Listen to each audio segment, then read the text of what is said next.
Deuteronomio, capítulo 6.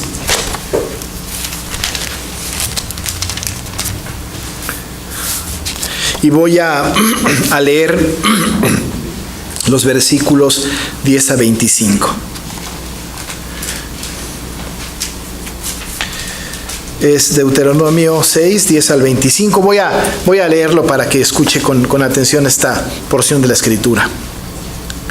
Cuando Jehová tu Dios te haya introducido en la tierra que juró a tus padres, Abraham, Isaac y Jacob, que te daría en ciudades grandes y buenas que tú no edificaste, y casas llenas de todo bien que tú no llenaste, y cisternas cavadas que tú no cavaste, viñas y olivares que no plantaste, y luego que comas y te sacies, cuídate de no olvidarte de Jehová, que te sacó de la tierra de Egipto de casa de servidumbre. A Jehová tu Dios temerás, y a él solo servirás, y por su nombre jurarás. No andaréis en pos de dioses ajenos, de los dioses de los pueblos que están en vuestros contornos, porque el Dios celoso, Jehová tu Dios, en medio de ti está, para que no se inflame el furor de Jehová tu Dios contra ti, y te destruya de sobre la tierra. No tentaréis a Jehová vuestro Dios, como lo tentasteis en Masá. Guardad cuidadosamente los mandamientos de Jehová vuestro Dios y sus testimonios y sus estatutos que te he mandado.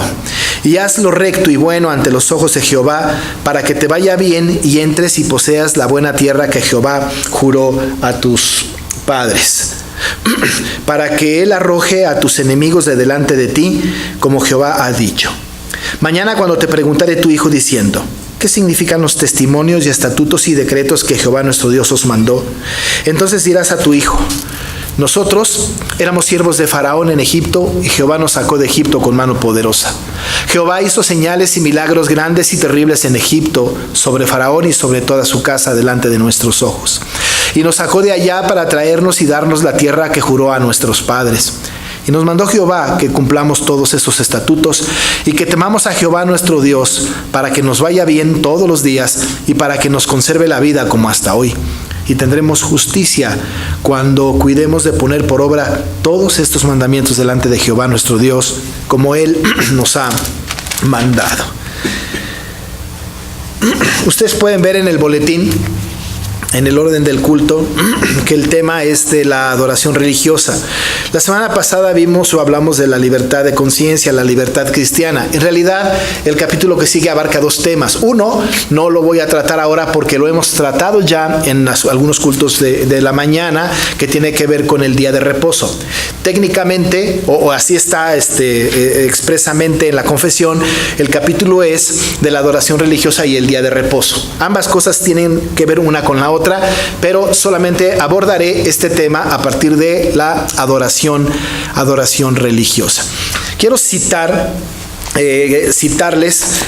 lo que dice la confesión de fe en esta primera sección de este capítulo maravilloso que tenemos de la adoración religiosa, que dice la confesión de fe. Cuando llegue usted a casa, recuerde que esta predicación tiene como propósito que ustedes luego investiguen más, tengan ese anhelo de estudiar más estos temas que son amplísimos. Aquí solamente tenemos un poco de tiempo para darle valor a algunos elementos solamente. Pero la primera sección de este capítulo dice: la luz de la naturaleza muestra que hay un Dios que tiene señorío y soberanía sobre todo. Es bueno y hace bien a todos, y que por tanto debe ser temido, amado, alabado, invocado, creído y servido con toda el alma, con todo el corazón y con todas las fuerzas. Pero el modo aceptable de adorar al verdadero Dios es instituido por Él mismo, y está tan limitado por su propia voluntad revelada que no se debe adorar a Dios conforme a las imaginaciones e invenciones de los hombres o a las sugerencias de Satanás, bajo ninguna representación visible o en ningún otro modo no prescrito en las Santas Escrituras. Esta es la primera sección de la confesión de fe respecto del capítulo de la adoración religiosa y del día de reposo. Hay algún asunto que considero que es muy importante porque nosotros somos creyentes, algunos de nosotros incluso somos creyentes de segunda o tercera generación, cristianos que hemos sido cristianos toda nuestra vida y nuestros padres y nuestros abuelos y así. Hay algunos que no, que son cristianos recientes. Cada uno de nosotros tiene una propia historia. Cuando yo fui pequeño, yo nací en un hogar cristiano, mis padres eran cristianos y experimenté la vida litúrgica de la iglesia, la adoración dentro de las reuniones dominicales congregacionales, y aprendí de alguna manera cómo era la adoración que se tenía que presentar o se presentaba en la iglesia. Nunca cuestioné por qué hacemos lo que hacemos, por qué hacemos esto, por qué primero esto y luego aquello, por qué tenemos este tipo de adoración. ¿Hay algo establecido? Quizá la pregunta iba dirigida a no la Biblia, pero algún manual, algún libro que diga cómo debemos de tener la adoración el día de la reunión congregacional, de nuestra convocatoria santa, los cultos públicos, y aprendimos a través pues de la costumbre de los hábitos. A partir de ahí muchas cosas que nosotros hacemos cuando hacemos o queremos tener un culto, y si alguien nos dice te toca dirigir el culto o hacer el orden del culto, en realidad improvisamos muchas cosas y las hacemos muchas veces de manera correcta y también muchas veces de manera bien intencionada. Pero en realidad el asunto litúrgico o de adoración para con el Señor es un asunto que está establecido no en el libro de liturgia de la Iglesia Nacional Presbiteriana, está estipulado, está escrito, está determinado por la palabra, como todas las cosas. Absolutamente todas las cosas están estipuladas en la palabra. Nuestra convivencia, nuestra manera de hacer las cosas están estipuladas en la palabra. La iglesia se edifica sobre la palabra y no al revés. No es que la palabra se edifique sobre la iglesia. Normalmente esta religión católico-romana, ¿no?, establece que la palabra tiene función o existe gracias a la iglesia. Y nosotros decimos lo contrario. La iglesia existe gracias a la palabra. Y por la palabra la iglesia es lo que es. Caemos en errores muy grandes cuando hacemos la iglesia no conforme a la palabra, sino conforme a nuestras imaginaciones, nuestras creatividades, o como dice la confesión por sugerencia de Satanás, que no es audible, pero que nos dirige hacia este tipo de adoraciones. Hemos visto diferentes formatos de adoraciones a lo largo de la vida, creo que todos nosotros o la mayoría de nosotros. Algunos de nosotros hemos visitado alguna congregación, alguna iglesia de una denominación distinta a la nuestra y encontramos diferentes maneras de adorar. Algunas muy divertidas en realidad, otras muy serias, por cierto. Pero nosotros no hemos encontrado pues que en todas las iglesias que hemos visitado hay una sola forma de adorar. Esto hace que la pregunta sea todavía más oportuna para nosotros. Entonces, ¿cómo debemos adorar? Entonces, ¿qué elementos debemos de tener? Entonces, ¿qué manda la palabra para que nosotros adoremos al Señor? Y por cierto, ya que estamos en las confesiones de fe, ¿qué dice nuestra herencia reformada respecto de la adoración? Nosotros, como iglesia reformada, queremos atenernos alinearnos a los principios de la Reforma, que a la vez se alinearon con los principios bíblicos respecto de estos temas de la adoración pública. Por eso entonces leí esta porción, porque es muy importante esta parte. El modo aceptable de adorar al verdadero Dios es instituido por Él mismo, dice la confesión, y está tan limitado por su propia voluntad revelada que no se debe adorar a Dios conforme a las imaginaciones e invenciones de los hombres o a las sugerencias de Satanás bajo ninguna representación visible o en ningún otro modo no prescrito en las Sagradas Escrituras. Esto nos hace que entremos en un problema un poco delicado. Porque la buena intención del culto, de quienes organizan el culto, un culto cualquiera, puede ser loable y podemos revisar, como dijimos en sermones anteriores, que la intención es correcta. Pero debemos insistir, si la intención no está alineada con la palabra del Señor, la intención es pecaminosa por muy buena intención que sea. En verdad el Señor no ha establecido algún premio para los que no conocen la palabra, y entonces hay una especie de premio de consolación. Bueno, no conocías la palabra, por lo tanto voy a permitir que me adores como tú quieres que me adores. No es así. La palabra establece los principios importantes sobre la adoración. Hemos de revisar hoy entonces, a manera de didáctica, muy sencillo, cómo debemos nosotros adorar al Señor. Decimos que la palabra del Señor debe de regular el comportamiento nuestro en la adoración personal, cuando estamos en casa, en nuestra oración, en nuestra devoción con el Señor, está regulada por el Señor. Si le echamos una mirada a Mateo 6, nos daremos cuenta que los 3 actos devocionales de adoración por ciento al Señor, estos actos devocionales de adoración que son la limosna, la oración y el ayuno, las 3 cosas están estrictamente definidas. El Señor ha establecido principios fundamentales para dar limosna, para orar y para ayunar. En los 3 conceptos hay cosas muy comunes, una de las cuales es que lo tenemos que hacer en secreto, tanto dar una limosna como orar o como ayunar. La otra es que no tenemos que estar anunciándolo a todo mundo. En el caso del ayuno dice, no puedes demudar tu rostro así como cara de, ay hermanos, estoy ayunando. Eso no se puede hacer.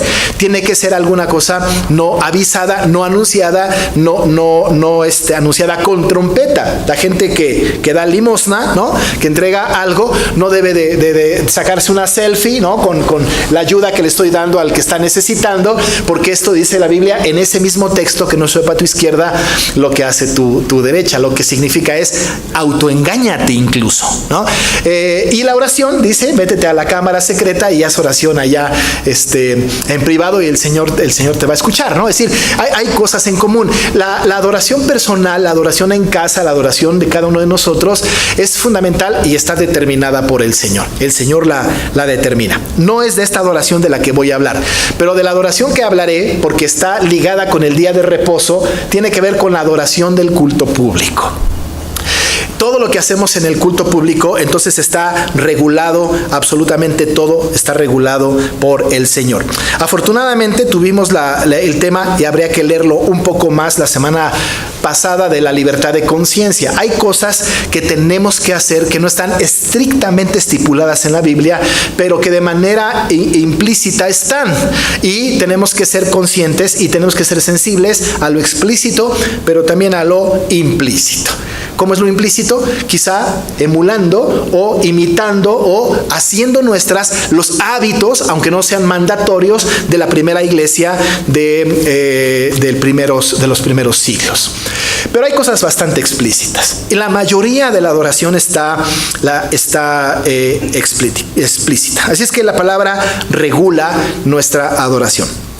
La Iglesia Reformada, especialmente las confesiones, los credos y luego todo lo que se ha derivado de ahí, ha establecido para iniciar que el culto público, este culto que estamos nosotros teniendo ahora, que tuvimos en la mañana, cualquier culto que tengamos aquí, debe de ser entendido como un diálogo entre Dios y los hombres, un diálogo entre Dios y nosotros.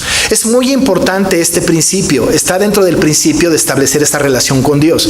Dios siempre toma la iniciativa. Lo sabemos cuando el Señor, por ejemplo, en este pasaje que acabamos de leer, tomó todas las iniciativas. Él dijo todo lo que se tenía que hacer. No dejó ninguna cosa a la creatividad de nadie. Estableció todos los principios. Dios toma la iniciativa siempre. Piénselo nada más, por ejemplo, en la salvación. Quien tomó la iniciativa de la salvación fue Dios. Es el que da siempre el primer paso. Y no da un primer paso para ver si le atina, sino da un primer paso porque sabe que ha sido decretado este primer paso. En la adoración, entonces, tenemos el culto como un diálogo entre Dios y los hombres, en donde el protagonista es Dios, ¿no? Él habla y nosotros en este diálogo respondemos. ¿Cómo lo hacemos? Porque vale la pena irnos acercando a lo que tenemos como culto público. ¿Cómo hacemos este diálogo? Nos interrumpimos, estamos hablando y nos estamos interrumpiendo constantemente. Dios nos está hablando y nosotros hablamos a la vez. Cuando nosotros platicamos, hasta es una falta de respeto que si estamos hablando y mientras que yo hablo, de repente la persona con la que estoy hablando hable también, ¿no? Yo le diría, espérame a que acabe y luego hablas tú, ¿no? Es decir, establecemos una especie de regla de tú primero, yo después, o al revés, tú primero, primero, yo después, o yo primero, tú después, como sea. Pero establecemos principios de un diálogo. Los diálogos son importantes. No podemos interrumpir cuando Dios habla y Dios no nos interrumpe cuando nosotros le hablamos. ¿Qué elementos dentro de nuestro culto público hay en este diálogo? Usted puede notar que el culto público, el nuestro, el que tenemos aquí en nuestra iglesia, normalmente establece lecturas bíblicas, establece oraciones, ofrenda, predicación de la palabra y algunos otros elementos. Cuando hablamos de un diálogo, estamos diciendo que Dios nos habla de dos maneras muy concretas. Uno, a través de la lectura de su palabra. Es decir, leemos la palabra, Él nos está hablando. Pero por otro lado, nosotros también respondemos. ¿Cómo respondemos? Nosotros respondemos con nuestro canto, nosotros respondemos con nuestra ofrenda y respondemos activamente en la atención a su palabra. Así que entonces estamos bajo este principio de diálogo. El Señor establece un diálogo con nosotros y nosotros hacemos este diálogo con el Señor. Cada uno de los elementos debe de establecer este principio. Un apartado es Dios me habla o yo le respondo, pero no puede ser de manera diferente. Nosotros a lo largo de la historia hemos incluido conceptos dentro del culto público porque está implícito, como por ejemplo los saludos congregacionales.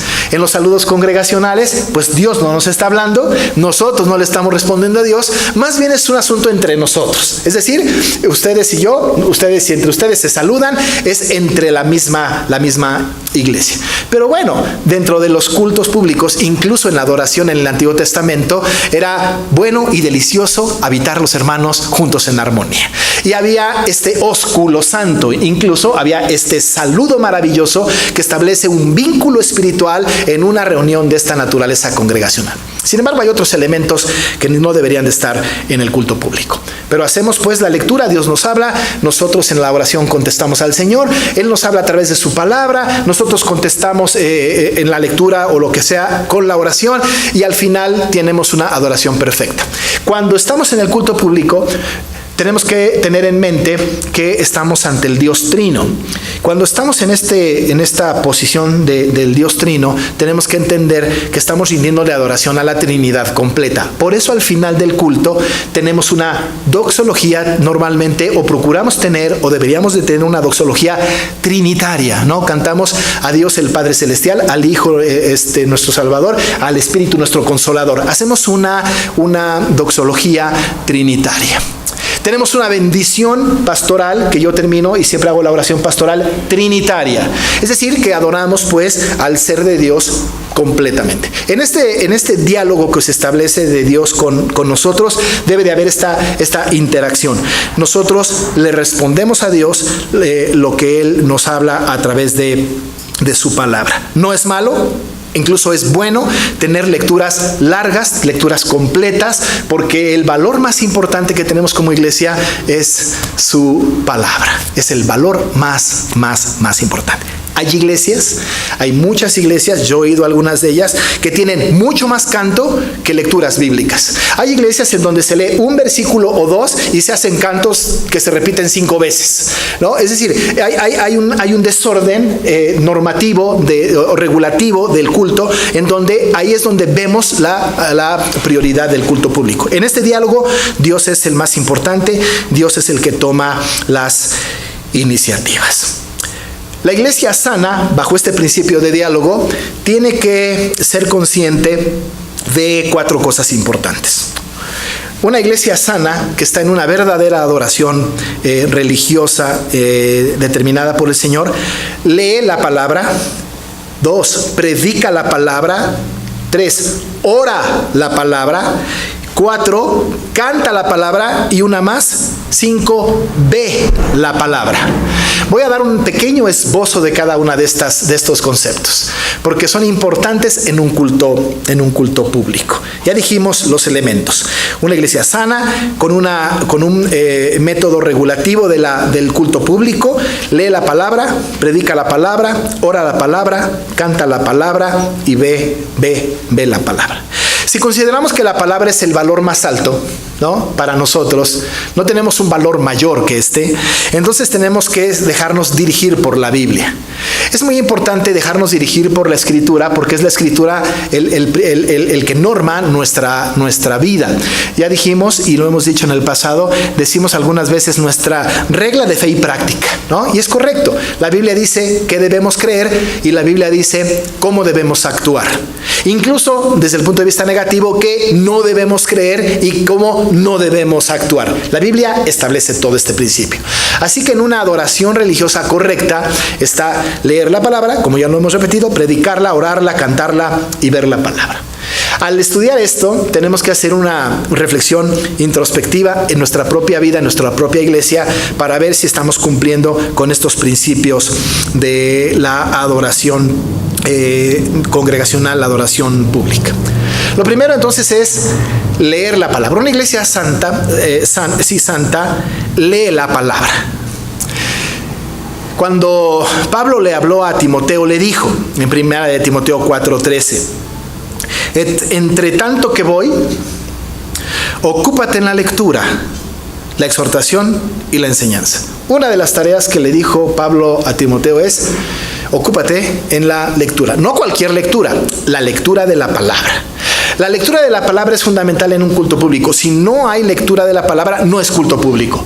Puede ser un buen espectáculo, un buen show, un buen tiempo de hermanado, pero no es un culto público. El culto público necesariamente debe de contener la lectura de la palabra. Y no pequeña lectura, sino gran lectura de la palabra.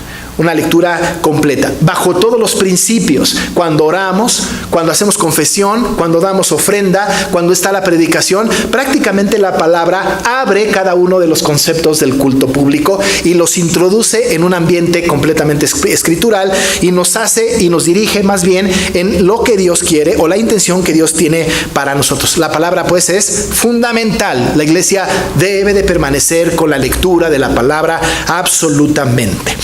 Una vez fui a una iglesia en donde no hubo lectura ninguno de sus actos. Solamente cuando el pastor predicó, hizo la lectura de 2 o 3 versículos, predicó de cualquier otra cosa, pero no se abrió la Biblia. Era una iglesia grande, muy emocional, pero no había lectura de la Biblia. Si no se lee la palabra, no es culto público. La adoración exige la lectura de la palabra. Una iglesia sana, pues, lee la palabra. Desde luego en el ámbito personal particular, pero por supuesto que en el ámbito del culto público es fundamental. Usted puede revisar nuestros órdenes de culto y en los órdenes de culto hay palabra en cada una de las secciones que tenemos, porque es muy importante que la palabra sea la que dirija cada acto que nosotros celebramos.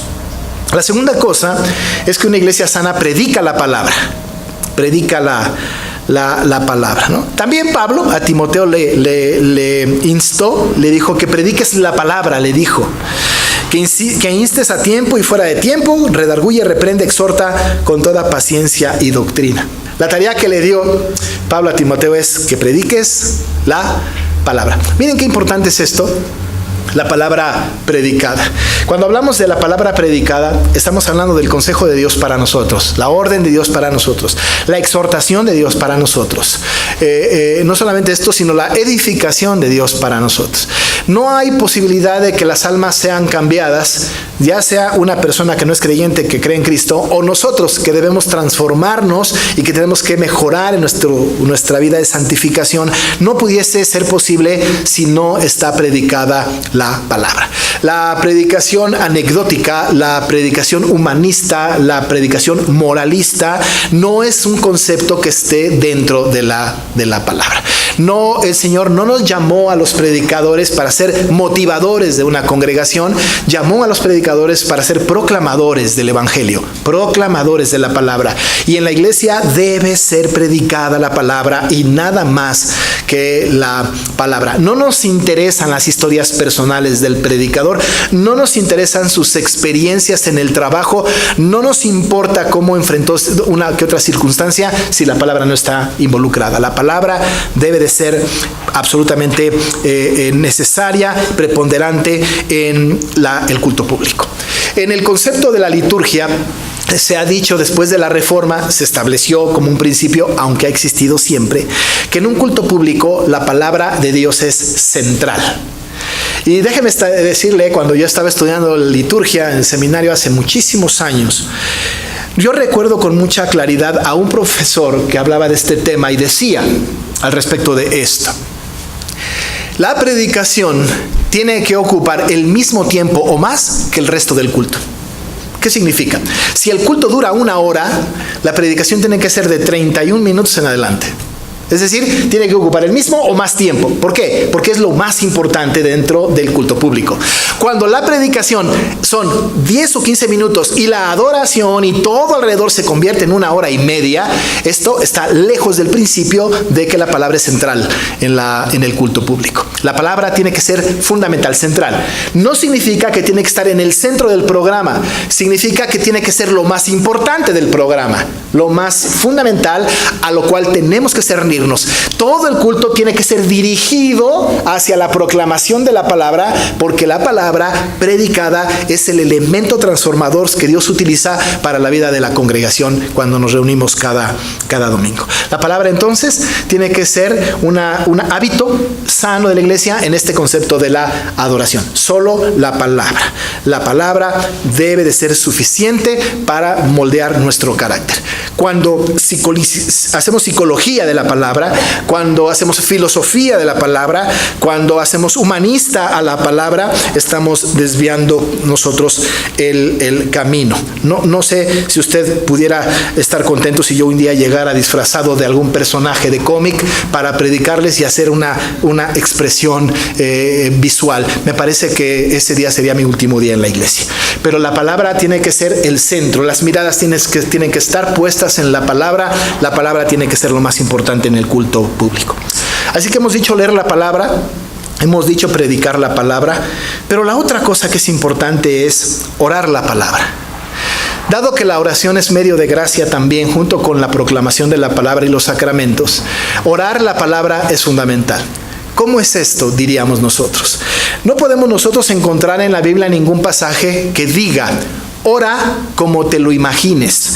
No tenemos ningún pasaje en la Escritura donde diga: ora usando tus propias palabras. Aun y cuando esto es cierto, nuestras propias palabras están impregnadas por la palabra del Señor. Cuando tenemos la palabra del Señor en nuestro corazón y en nuestra mente, en nuestra oración, toma de la palabra para orar al Señor. Y nos da, hermanos, una gran cantidad de elementos para orar.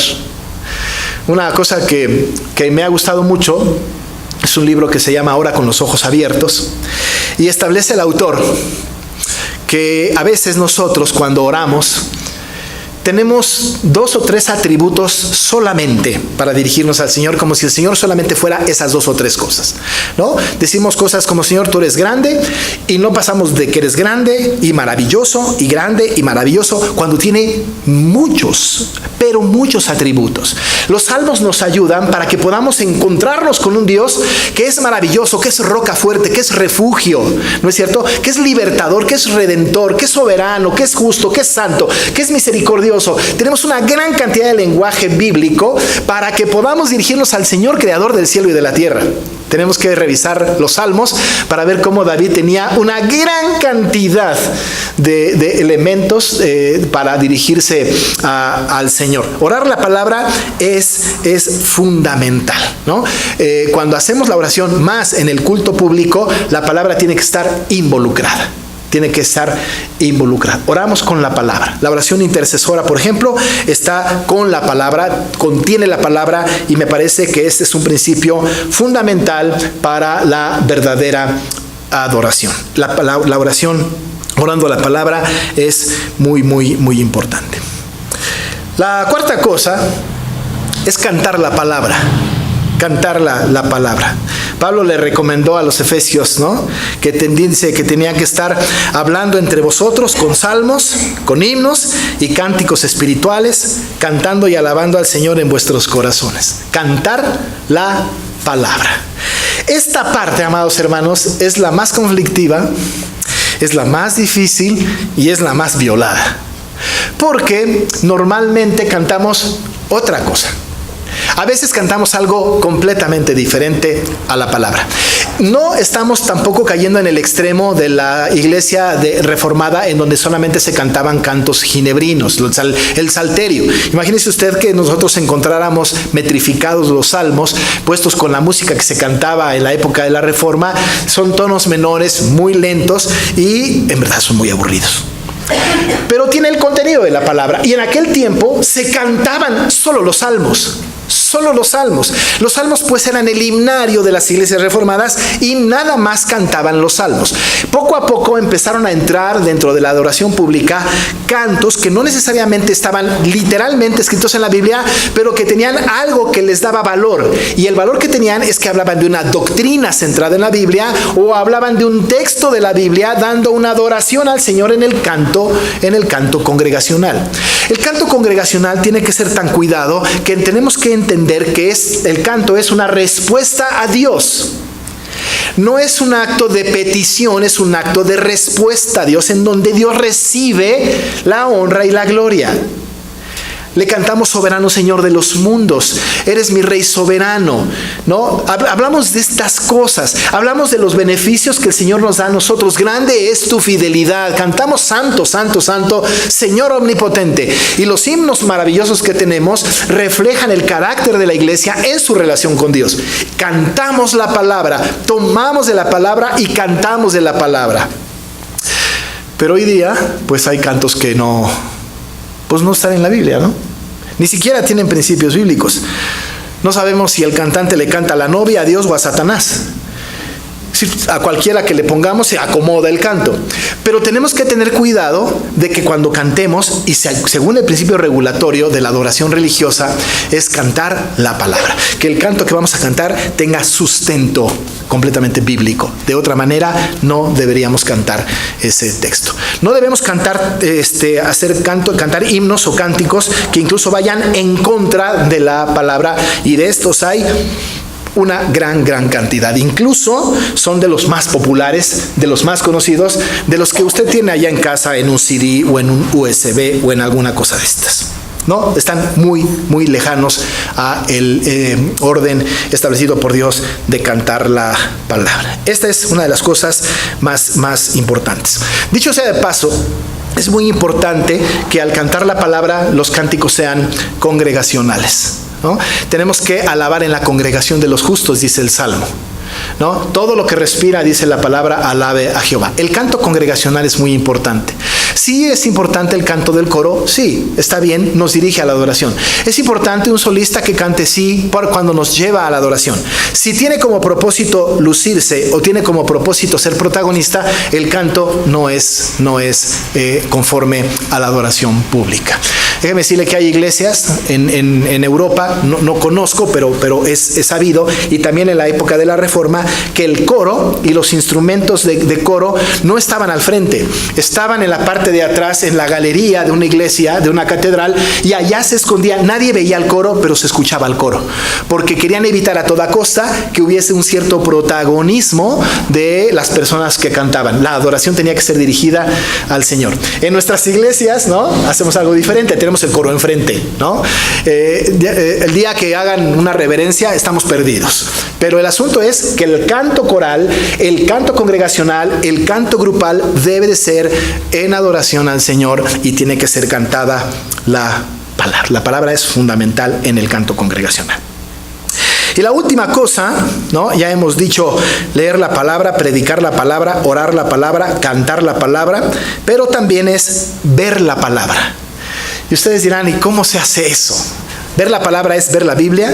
No, ver la palabra solamente se puede dar en los sacramentos, en el bautismo y en la Santa Cena. Los reformadores dicen que los sacramentos son la predicación sensible de la palabra. Y dirán, ¿cómo vemos la palabra ahí?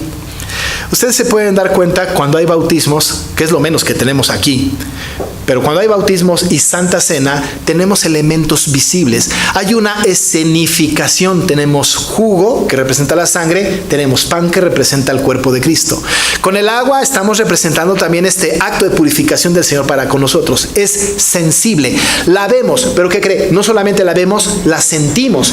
¿Cuándo la sentimos? ¿no? Los bebés son más sensibles en este sentido, porque cuando les pone el agua, hasta brinca, ¿no es cierto? Son sensibles. Cualquiera de nosotros que hemos sido bautizados y nos han puesto agua, la sentimos el agua. No tiene nada especial, no es agua bendita, es agua normal, pero es una sensibilidad la que tenemos. La gente que está alrededor ve lo que está sucediendo, ve el bautismo y todos estamos participando en el sacramento y estamos viendo la palabra de una manera sensible. Por eso cuando alguien dice, pastor, queremos que bautice a fulano, no sé qué, lo que sea, en mi casa decimos, no se puede.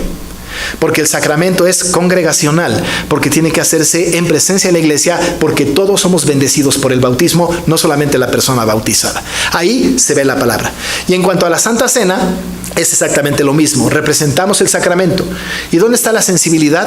En el gusto. Cuando tomamos el jugo, cuando tomamos el pan, estamos discerniendo, dice la Biblia, utiliza este verbo para que podamos hacer discernir el cuerpo de Cristo, su sangre y su cuerpo. Ahí vemos la palabra.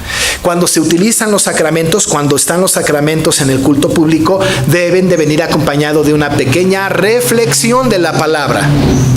No puede haber sacramento sin la reflexión de la palabra. Algunas iglesias tienen la predicación de inmediato a la Santa Cena y ya no hacen ninguna reflexión. Mi costumbre es predicar y luego hacer un mini sermón pequeño del sacramento explicando la importancia del sacramento y administrarlo. Pero ahí vemos la palabra. Es una actuación, es una escenificación y es cuando nosotros tenemos la posibilidad de ver la palabra. Como ustedes pueden notar, el tema de la palabra es fundamental, es central. La adoración pública no está o no estamos autorizados nosotros para hacerlo como se nos ocurra. No podemos utilizar nuestra creatividad en el culto público. Siendo el culto público o la liturgia un principio regulativo, tenemos que venir a la palabra y encontrar y descubrir ahí exactamente cómo quiere el Señor ser adorado. Y tenemos que romper algunos paradigmas importantes. La ofrenda, por ejemplo. La ofrenda no es un momento de recaudación de fondos. La ofrenda es un acto de adoración. Es un responder al Señor en adoración. Cuando empezamos a romper ciertos paradigmas, nuestra adoración empieza a cambiar. ¿No es cierto? Cuando está el posludio es un elemento importante de reflexión de lo que el Señor nos ha dicho, el posludio. Ya me dijo y reflexiono sobre lo que me dijo. ¿Sabe qué hacemos a veces? Es un buen momento para ponernos al día. Es un buen momento para hablar con nuestro hermano, nuestra hermana, la familia, a dónde vamos a ir a comer saliendo del culto. No es un momento reflexivo, cometemos errores en ese sentido, pero la adoración tiene que ver o está alrededor, está cercada la adoración pública por la palabra. Fuera de esto, estaríamos cometiendo un fallo muy malo respecto a cómo quiere el Señor ser adorado. Nosotros estamos tratando de cuidar que el culto sea un diálogo armonioso, un diálogo honesto con Dios, entre Dios y nosotros. A veces Dios nos habla con una exhortación muy fuerte. A veces nos consuela. A veces nos edifica. A veces nos confirma una verdad. Pero no se queda el Señor sin dar un aprendizaje, una enseñanza genuina a la vida de su pueblo cuando la palabra es el centro de atención. Así que, amados hermanos, la adoración personal tiene sus principios. Pero el culto público, la adoración pública, debe de estar rodeada de la palabra. Y la palabra establece cómo quiere ser el Señor adorado. Vamos a orar. Padre, pues vemos nosotros cómo nos conducimos en el culto. Y a veces ofrecemos fuego extraño. No es nuestra intención. No queremos hacerlo así. Pero, Señor, tenemos tu palabra que nos regula, que establece los principios, que determina las formas, incluso hasta las palabras. Queremos, Señor, que nos hagas una iglesia concentrada en eso, que vengamos a tu palabra. ¿Qué quieres que hagamos? ¿Cómo quieres que lo hagamos? De ninguna manera queremos ofenderte, Señor, con un canto impuro o con una oración que no sea como tú quieres. Queremos, Señor, que tu nombre sea glorificado y exaltado en cada culto. Ayúdanos, Señor. Lo necesitamos mucho. Nosotros estamos haciendo el esfuerzo. Sin duda hay mucho más que aprender. En esto, Señor, nos encomendamos a ti y pedimos que te quedes con nosotros en el nombre de Jesús. Amén.